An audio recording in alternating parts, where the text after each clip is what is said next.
আচ্ছা, এই কথাটা কি আপনি জানতেন যে আপনার শরীর নিজেই নিজের একটা অ্যান্টিবায়োটিক? আপনার শরীরে লুকিয়ে আছে গোপন অ্যান্টিবায়োটিক। হ্যাঁ, আপনি নিজেই নিজের ডাক্তার। হ্যাঁ, কারণ আপনার শরীর ত্বক ও মিউকাস এমন কিছু এনজাইম তৈরি করে যেগুলো সরাসরি ক্ষতিকারক ব্যাকটেরিয়াগুলিকে ধ্বংস করে দেয়। আমরা যখন অ্যান্টিবায়োটিক বলি তখন সাধারণত বোঝায় পেনিসিলিন এবং অ্যাজিথ্রোমাইসিন গ্রুপের ওষুধ। কিন্তু জানেন কি আপনার শরীর প্রতিদিন নিজে থেকেই তৈরি করে এক ধরনের প্রাকৃতিক অ্যান্টিবায়োটিক। এগুলির নাম লাইসোজাইম, ডিফেন্সিন এবং ল্যাক্টোফেরিন।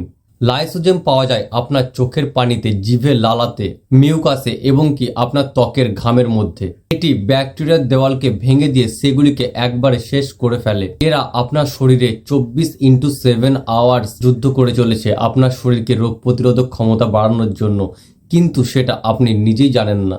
এর ইন্টারেস্টিং ফ্যাক্ট কি জানেন? একজন সুস্থ মানুষের লালা প্রতিদিন শত শত ব্যাকটেরিয়াকে মেরে ফেলে। আপনার চোখে যদি ধুলো বা বালি পড়ে তাহলে চোখ শুধু ভেজায় না, সে চোখের মধ্যে ব্যাকটেরিয়াগুলোকে অবধি মেরে ফেলে। আমাদের ত্বক থেকে নিঃসৃত হওয়া প্রোটিন ব্যাকটেরিয়া ও ভাইরাসকে মেরে ফেলে। আপনি হয়তো ভাবছেন তাহলে আমাদের তো অসুস্থ হওয়ার কথা। সত্যি বলতে বেশিরভাগ সময় আমাদের এই প্রাকৃতিক অ্যান্টিবায়োটিকগুলি আমাদের শরীরকে রক্ষা করে।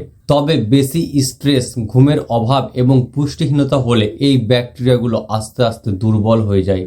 কি করলে আপনার শরীরে এই অ্যান্টিবায়োটিক ফ্যাক্টরি একদম তৈরি থাকবে? পর্যাপ্ত পরিমাণে পানি খান এবং ঘুমান, তার সঙ্গে ভিটামিন সি ও জিঙ্ক জাতীয় খাবার খান। অপ্রয়োজনীয় অ্যান্টিবায়োটিক খাবেন না, এতে প্রাকৃতিক অ্যান্টিবায়োটিক কিন্তু একদম দুর্বল হয়ে যেতে পারে। তাই মনে রাখবেন, আপনার শরীর কোনো দুর্বল জিনিস নয়, এটা নিজেই একটা জীবন্ত ল্যাবরেটরি। এখানে প্রতিদিন তৈরি হচ্ছে অ্যান্টিবায়োটিক, সেটা আপনার জন্য। ভিডিওটি ভালো লাগলে লাইক দিন, সাবস্ক্রাইব করুন এবং কমেন্টে জানান আপনি আগে জানতেন কি আপনার ত্বক ও লালা এতটা শক্তিশালী।